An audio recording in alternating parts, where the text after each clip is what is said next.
ओम नमस्ते मित्रों, भाइयों बहनों, युवाओं, बच्चों।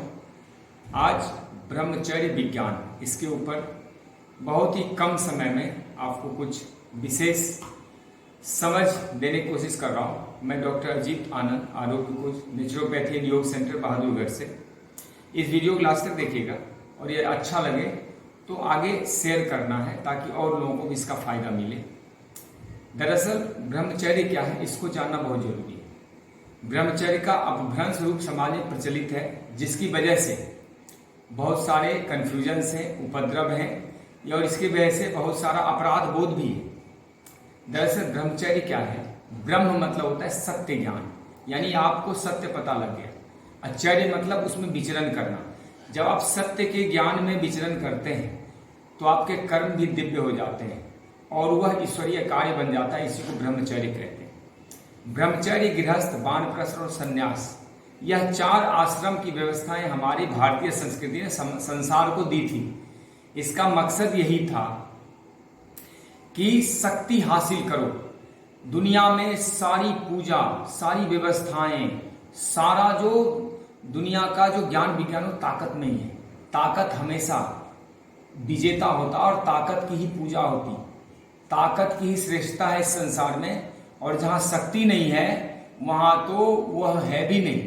तो ब्रह्मचर्य एक शक्ति है, फिर गृहस्थ भी एक शक्ति है, फिर वानप्रस्थ एक शक्ति है और संन्यास एक शक्ति है। हमारे भारतीय मनीषियों ने, जो हमारे ऋषियों ने या हमारे जो सांस्कृतिक व्यवस्था करने वाले जो हमारे महापुरुष थे, उन्होंने एक व्यवस्था करी थी ब्रह्मचर्य।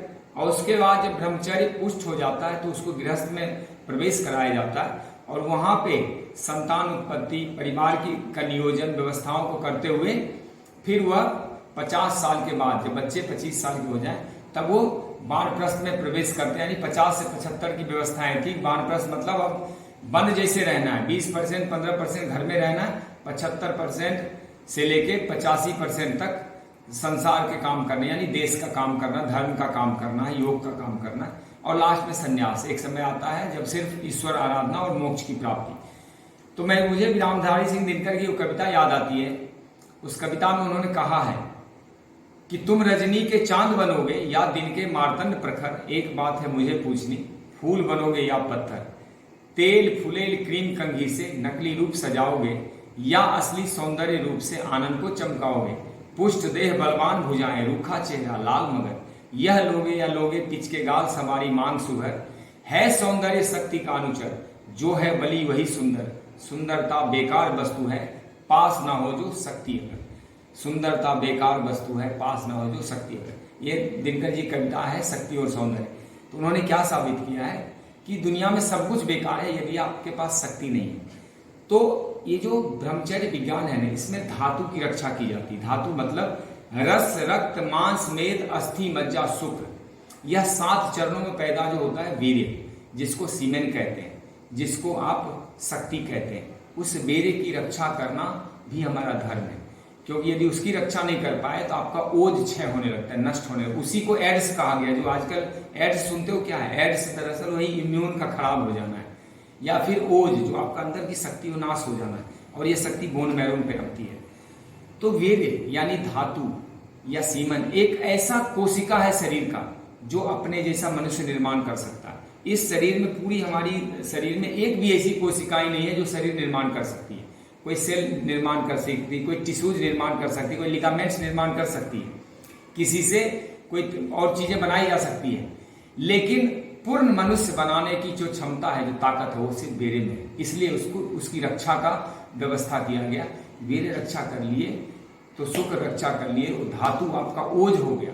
और एक बात और बताता हूँ, रस, रक्त, मांस, मेद, अस्थि, मज्जा, ये जो 6 प्रक्रियाएं हैं ना, इसमें सबका कुछ ना कुछ वेस्ट होता है, कुछ कचरा बचता है जिसका निष्पादन करना जरूरी। लेकिन एक सीमन ऐसा है, धातु ऐसा है जिसमें कोई वेस्ट नहीं होता और इसका वेस्ट ही कन्वर्ट होकर ओज बनता है। ये बहुत बड़ी बात है, इसलिए हमें धातु को खराब नहीं करना है। अब रही बात जो काम शक्ति आती है, हम सब काम की ही उत्पत्ति है। दुनिया में जितने भी है ना, वह भगवान की व्यवस्थाएं हैं। हम काम ऊर्जा से ही उत्पन्न हुए और वहां पे काम ऊर्जा में भी संघर्ष होता है, इसलिए मानव जीवन में संघर्ष भी होता है। उस काम ऊर्जा में जो शुक्राणु होते हैं, जो सबसे ताकतवर होता है ना वही मनुष्य बनता है या फिर वही शरीर का रूप धारण करता है। बाकी कमजोर जो रहता है ना, कमजोर वो मर जाते हैं। तो ये भी हमें साबित करता है कि हमें शक्तिशाली रहने और संघर्ष करने। जब हम जन्म से ही संघर्ष करके पैदा हुए, मतलब जन्म से पहले भी हम संघर्ष के रूप में यहाँ पे आए, तो अब भी हमें जीवन में संघर्ष करना है। जो लोग आत्महत्या कर लेते हैं, जो निराशाहीनता के शिकार होते हैं, उनको यह संदेश है कि आपको संघर्ष करना है, क्योंकि आपकी उत्पत्ति संघर्ष से हुई। काम ऊर्जा अपने आप में एक संघर्ष है। फिर यह कोई भोजन तो है नहीं जो इसके बिना जिया नहीं जाता। इसकी जरूरत क्या है? जब ब्रह्मचर्य से गृहस्थ को प्रवेश करते थे तो संतान उत्पत्ति के लिए इस धातु की जरूरत होती है। संतान यदि उत्पन्न हो गया तो इसकी जरूरत क्या है? आप अलग अलग रहें पति पत्नी और अपना धर्म निभाएं, संसारिक कार्य करें और गृहस्थ का पालन पोषण करें। आपके अंदर इतना समय कहाँ बचता है कि इसके ऊपर अपना सारा शक्ति खर्च कर दिया जाए?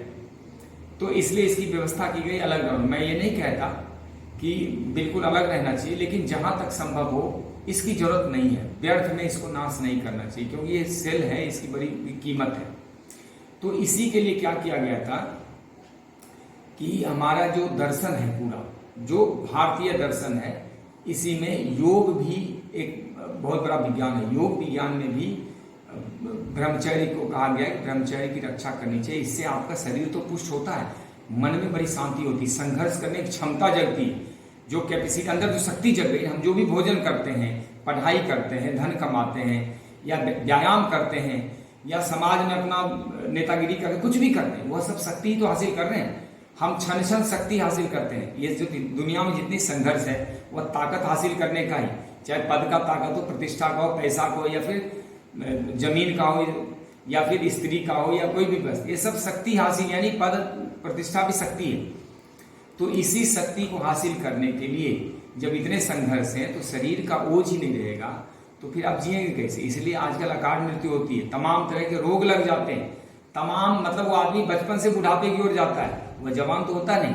तो इसके क्या करने हैं कि इसका लाभ आपको तब मिलेगा जब इसकी रक्षा करेंगे और इसका वेस्ट नहीं होता। तो वेस्ट जो इसका जब ये एसिमिलेट हो जाता है, ये ओज में कन्वर्ट हो जाता है। वह ओज क्या, वो चमक होता है, जो डेढ़ रक्षा करते हैं उसके माथे पर चमक होती है।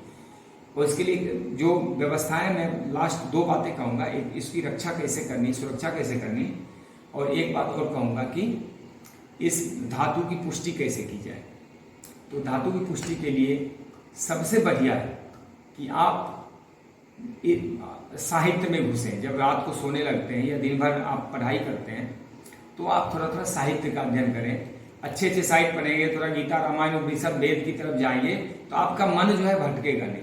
यह क्या होता है, खाली दिमाग शैतान का घर। जब मस्तिष्क में दुनिया भर की उपद्रवें चल रही होती है उस समय आदमी इस ऊर्जा का नाश करना शुरू करता है, क्योंकि और कोई काम रहता नहीं उसको।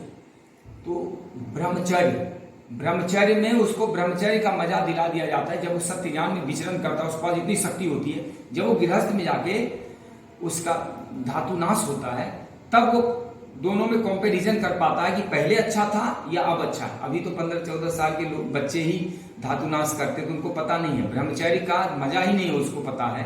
तो फिर गृहस्थ में वो त्याग करने की सोचेगा कैसे? तो ब्रह्मचर्य का जिसको मजा लग गया ना, वह फिर गृहस्थ में नहीं फंसेगा, क्योंकि गृहस्थ को भी त्याग करके एक दिन वानप्रस्थ में जाना। त्याग करने के लिए ताकत चाहिए, तो जो शक्ति उसको चाहिए वो ब्रह्मचर्य में, तो उसको पता लग जाता है, फिर ब्रह्मचर्य में त्याग कर।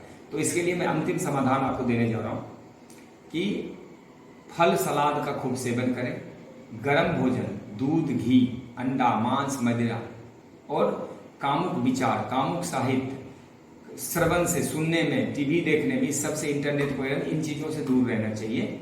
और ज्यादा से ज्यादा नेचुरल डाइट, नेचुरल जीवन, धूप सेवन करना, प्राणायाम, योग, ध्यान करना, अध्ययन करना। आपके पास समय कहाँ बचता है? इतना जिंदगी में इतने काम है कि मैं 100 जन्म लूं तो भी काम कम नहीं हो सकता। हमें अध्ययन करने, हमें संसार समाज के लिए काम करने, परिवार बच्चों को आगे बढ़ाना है, देश समाज के लिए सोचना है, धर्म की, न्याय की स्थापना करनी। हम सब ईश्वर के संतान हैं, ईश्वर की व्यवस्थाओं के अनुसार इस संसार में आए।